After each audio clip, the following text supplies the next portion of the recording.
जिवंत माननीय महोदय आणि येथे जमलेल्या माझ्या जिवंत मित्रांनो, माझा सप्रेम नमस्कार। आता सध्या अशी घडत आहे की कधी कोणाची हत्या होईल हे कळणार सुद्धा नाही, कारण सध्या सरकार इतका निष्क्रिय झाला आहे। माझी ओळख तर मॅडमांनी दिलीच आहे। मी थोडी वैद्य समाजाची ओळख येथे देते। वैद्य समाज असा समाज ज्यावर सरकारचा कधी लक्षच नव्हता। वैद्य समाज गेल्या 15 वर्षांपूर्वी एका जागेवरून दुसऱ्या जागी भटकत असे। मूळ म्हणजे भटका समाज, समाजात येणारा हा एक समाज। वैद्य समाज औषधी उपचार करणारा असा या वैद्यकीय उपचार करणाऱ्या समाजाकडे सरकारने कधी लक्षच दिलाच नाही। नवीन टेक्नॉलॉजी आल्या कारणाने त्यांचा जो वैद्यकीय उपचाराचा जो अभ्यास होता तो कुठे ना कुठे ठप्प झाला व ते एक नवीन रोजगाराच्या शोधात निघाले। नवीन रोजगार सुद्धा शोधले आपल्या पोटासाठी फसवणुकीचा। त्याच वेळेला सरकारने या समाजाकडे लक्ष दिले असते, त्याच वेळेला हा एक नवीन मोठा चांगला समाज निर्माण झाला असता। वैद्य समाजात जाचक रूढी व परंपरा भरपूरच आहेत।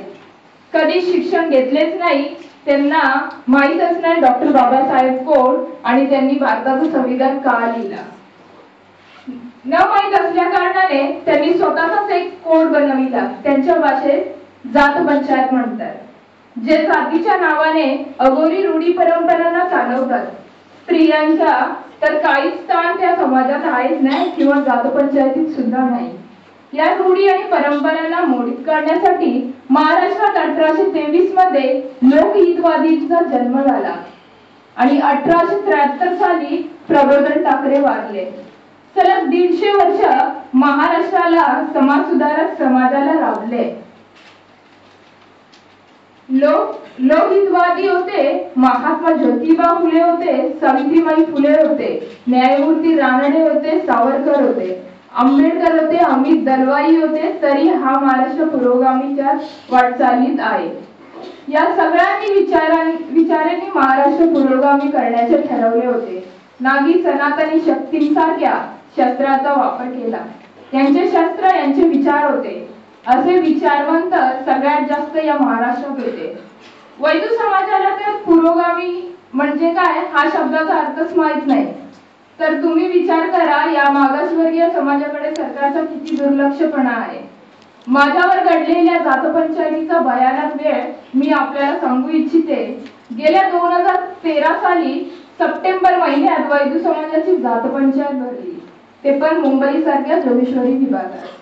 महाराष्ट्राच्या वेगवेगळ्या ठिकाणची पंच आलेली या जातपंचायतीत माझ्यावर खोटे आरोप करून माझ्यावर पूर्ण कुटुंबाला बहिष्कृत करण्याचे ठरवले। आमच्याकडून पैसे घेणे म्हणजे त्यांची भरपाई आमच्याकडून घेणे ठरलेले। आईचा समाजाला घेऊन भाऊक असल्या कारणाने आम्ही आधी 25,000 रुपये भरले, त्यानंतर परत 50,000 रुपये भरायला सांगितले। 50,000 रुपये भरायला माझ्या कुटुंबाने नकार दिला। पंचांनी आमच्या कुटुंबाला धमक्या द्यायला सुरू केले। मी चळवळीची कार्यकर्ती असल्या कारणाने मला कदापि हे सगळे मान्य नव्हते आणि ते माझ्या कुटुंबावर होत आहे, त्यामुळे मला अजूनही राग निर्माण होत होता। माझा मुद्दा हा नव्हता वैद्य समाजाच्या पंचांना पोलिसांनी शिक्षा करावी। माझा मुद्दा हा होता जात पंचायतीत महिलांचा सहभाग नसणे किंवा त्या पंचायतीत काही बोलू नये महिलांनी, महिलेच्या स्थान पुरुषांपेक्षा कमी असणे, महिला फक्त चूल आणि मूल बघावं, या अघोरी रूढी परंपरांच्या विरोधात माझा मुद्दा होता। बायकांना शिकवले पाहिजे या ध्येयाने त्यावेळी महात्मा ज्योतिबा फुले 21 वर्षाचे, सावित्रीबाई फुले 18 वर्षांचे स्वतःचा धर्माला घराला ओलांडून पावणे 200 वर्षापूर्वी बायकांना शिकवले। त्यामुळे आज आपण इथे एक 40-50 महिला इथे जमलेल्या आहोत। या महान व्यक्तींमुळे मी सुद्धा वैद्य समाजात घडली। सावित्रीबाई फुले, महात्मा ज्योतिबा फुले जेव्हा ठरवले की स्त्रियांना शिकवले पाहिजे, त्याच दरम्यान पुण्यात असे पत्रक छापून आले होते, बायका जर वाचायला शिकतील तर बायका वाईट साईट पुस्तकं वाचतील, जर लिहायला शिकतील तर आपल्या नवऱ्याला चावट पत्र लिहितील। फुलेंचे वडील आले फुलेंना म्हणाले, स्त्रियांना शिकवणे बंद करा. फुले म्हणाले का त्यांचे वडील म्हणाले, आपल्या धर्माची परंपरा असे सांगते, नीती असे सांगते, बाईचं शिकणं हे काम नाही. बाईचे चूल आणि मूल हेच कार्यक्षेत्र आहे. फुले म्हणाले, मी स्त्रियांना शिकवणार. फुलेंचे वडील म्हणाले, असे चालत नाही. जर बायकांना शिकवायचे असेल, धर्माचा रूढी परंपरा मोडायची असेल, माझ्या धर्मामध्ये राहू नकोस, माझ्या घरामध्ये सुद्धा राहू नकोस. त्यावेळी अशा महान लोकांनी आपले घर ओलांडून आणि आज माझ्यासारख्या दुर्गा निर्माण झाल्या. अशा या वैदू समाजाचा जात पंचायतीला मुठमाती दिले. जेव्हा वैदू समाजाची जात पंचायत बसली, त्यावेळी त्या पंचायतीत बसलेले प्रत्येक व्यक्ती हा दारू पिऊन बसलेला. जेव्हा मला पंचायतीत बोलावले, त्यावेळी मला किंवा माझ्या आईला एका घाणेरड्या डोळ्यांनी पाहत होते. मला त्या गोष्टीचा राग एक मुलगी म्हणून मी किती कमजोर आहे हे जाणवून देत होते. त्या पंचायतीतील मंडळीवर मला त्या गोष्टीचा भरपूरच राग होता. पंचांनी ठरवले होते की दुर्गाचे घर विकून आपण पैसे घेऊया. पंचायतीचा न्यायनिवाडा होत असताना त्याच दरम्यान माझा मित्र पत्रकार विलास वडे त्या पंचायतीच्या ठिकाणी आला. पंचायतीतील लोकांना हा आपल्यातला नाही, हा वेगळाच कोणतरी आहे म्हणून त्याच्यावर मारहाण सुरू केले. आपले काही जोगेश्वरीतील काही संघटनेची लोक तेथे माझ्या मदतीसाठी आले होते. त्यांनी पोलिसांना 103 डायल करून पोलिसांना बोलवले आणि पोलिसांच्या 2 गाड्या आल्या आणि काही लोक सापडली, काही पळून गेली. त्या पंचांवर FIR झाला. मला 1.5 महिना पोलीस प्रोटेक्शन देण्यात आले. दुर्गाला मारून टाकणार म्हणून माझ्या नातेवाईकांना धमक्या येतच होत्या. एक 10-15 दिवसांनी स्वतः पंच माझ्या आईशी माफी मागायला आले आणि बोलायला लागले, दुर्गाला FIR रिटर्न घ्यायला सांगा, तुम्हाला काहीच होणार नाही याची गॅरंटी आम्ही देऊ. आईने मला सांगितले. मी म्हणाली, आमच्या अशा भयानक वेळेला साथ देणारे आमच्या चळवळीतले कुटुंब, तुम्हाला त्यांच्याशी बोलावे लागेल, त्यानंतर मी FIR परत घेऊ शकते. आणि मी त्यांना म्हणाली, मी तुमच्या विरोधात कधी नव्हती, तुमच्या रूढी परंपरांच्या विरोधात मी होती. पंचांची मीटिंग चळवळीच्या कार्यकर्त्यांबरोबर झाली. पंच म्हणाले, आजपासून आम्ही वैदू समाजाचा जात पंचायत बंद करू व एक समिती स्थापन करू. मी म्हणाली, त्या समितीची काही ठराव आपण बनवू जे महिलांच्या हितसंबंधी असेल आणि ज्या दिवशी आपल्यामध्ये परिवर्तन झाले त्या दिवशी मी हा FIR रिटर्न घेईन.